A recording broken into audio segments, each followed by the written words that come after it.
आज या ठिकाणी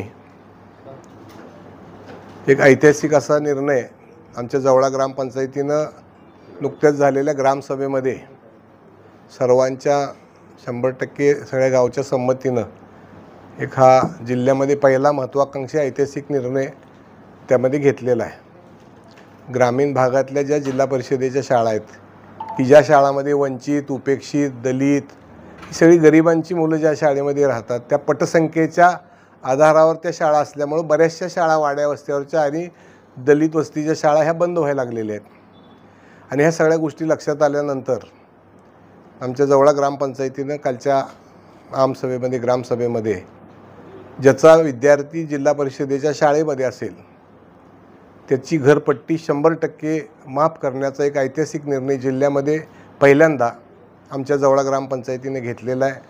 आज ग्रामपंचायतीचे आमचे सक्षम सरपंच या ठिकाणी आहेत, विकास सेवा सोसायटीचे चेअरमन आहेत, त्याचबरोबर आमच्या गावातील सर्व गाव चालवणारी कमिटी या ठिकाणी आहेत, माझे सक्षम ग्रामसेवक या ठिकाणी आमचे रसाळ भाऊसाहेब पण आहेत।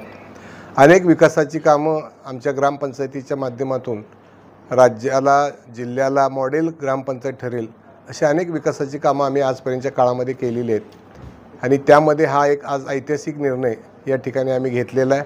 आणि मला निश्चितपणानं खात्री आहे की या निर्णयाचं आज या ठिकाणी आम्ही जाहीर करत असताना सांगोला तालुक्यातल्याही सगळ्या ग्रामपंचायतीनं आमच्या या निर्णयाचा आदर्श निर्णयाचा किंवा चांगल्या निर्णयाचा अनुकरण करावा आणि सांगोला तालुक्यातल्या ग्रामपंचायतीनं अशी भविष्यातले येणाऱ्या आमसभेमध्ये निर्णय घेऊन ह्या गोरगरिबांचा विद्यार्थी शिकणाऱ्या जिल्हा परिषदेच्या ज्या शाळा आहेत त्या अशाच जिवंत राहिले पाहिजेत। कारण या जिल्हा परिषदेच्या शाळेच्या माध्यमातून अनेक समाजसेवक जे घडले, डॉक्टर बाबासाहेब आंबेडकर असतील, महात्मा ज्योतिबा फुले असतील, ही सगळी जी मंडळी आहेत मोठी सगळी नावं घेण्यासारखी आहेत, ही सगळी जिल्हा परिषदेच्या शाळेत शिकूनच मोठी होतील। पण नवीन एक वेगळी कन्सेप्ट झाली आहे की आपलं पोरगं मोठ्या शाळेत घातल्यावरच शिकतं आहे, त्याच्यामुळं ह्या सगळ्या अशा भविष्यातल्या अडचणी निर्माण झालेल्या आहेत। त्यामुळं आम्ही एक हा ऐतिहासिक निर्णय घेतलेला आहे। आणि सगळ्यात दुसरी महत्त्वाची बाब म्हणजे राज्याचं ग्रामीण विकास खातं हे मुख्यमंत्री देवेंद्रजी फडणवीस साहेबांनी एका सक्षम अशा तरुण युवकाच्या हातामध्ये दिलेलं आहे। जयंत भाऊ गोरे हे राज्याचे ग्रामविकास खात्याचे मंत्री आहेत की ज्यांच्या माध्यमातून जिल्हा परिषद आणि जिल्हा परिषदेची सक्षमीकरणाची सुरुवात चांगल्या प्रकारे झालेली आहे। राज्यामध्ये आर पाटलांनी ग्रामविकास खातं जे आपलं थोडंसं ह्याच्यावर होतं ते अग्रेसर केलं।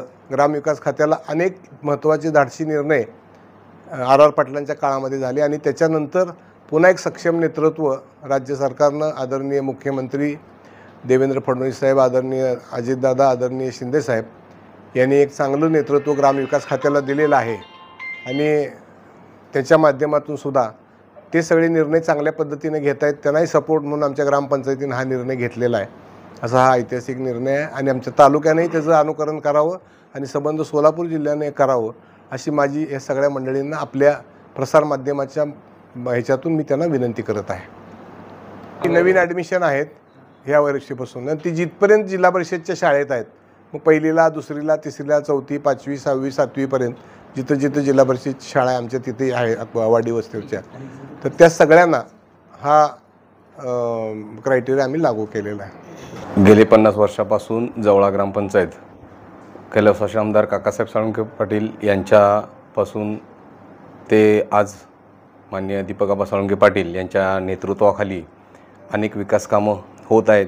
त्यांनी अनेक दीनदलित, वंचित, बहुजन या समाजाचे हिताचे निर्णय घेतलेले आहेत। आणि कालच आमची जी ग्रामसभा झाली त्या ग्रामसभेमध्ये सर्व ग्रामस्थांना एक ऐतिहासिक वाटेल असा आम्ही हा निर्णय घेतला की शैक्षणिक वर्ष 25-26 या वर्षामध्ये इयत्ता पहिलीमध्ये ज्या पालकांची मुलं दाखल होतील अशा पालकांनी त्या शाळेच्या मुख्याध्यापकांचं पत्र आमच्याकडे घेऊन यावं, तर त्यांची आम्ही पूर्णपणे घरपट्टी माफ करणार आहोत असा हा ऐतिहासिक निर्णय आम्ही घेतलेला आहे। या ऐतिहासिक निर्णयाचं गाववाल्यांनीही मोठ्या प्रमाणात स्वागत केलेलं आहे। आपल्या माध्यमातून मी इतर सर्वांनाच सांगतो की आपल्या ह्या मराठी शाळा टिकल्या पाहिजेत, आपली मुलं शिकली पाहिजेत आणि शिकण्यासाठी आपल्या ग्रामीण भागातील पालकांनी जिल्हा परिषदेच्या शाळेमध्ये या मुलांना दाखल करावं असं मी सर्वांना आवाहन करतो। तालुक्यात नाही तर जिल्ह्यामध्ये सर्वांनाच पालकांना विनंती करतो की आपण या जिल्हा परिषदेच्या शाळेमध्ये मुलांना दाखल करून त्यांची प्रगती उंचावण्यामध्ये आपण सर्वांनी सहकार्य करावं असं मी सांगतो.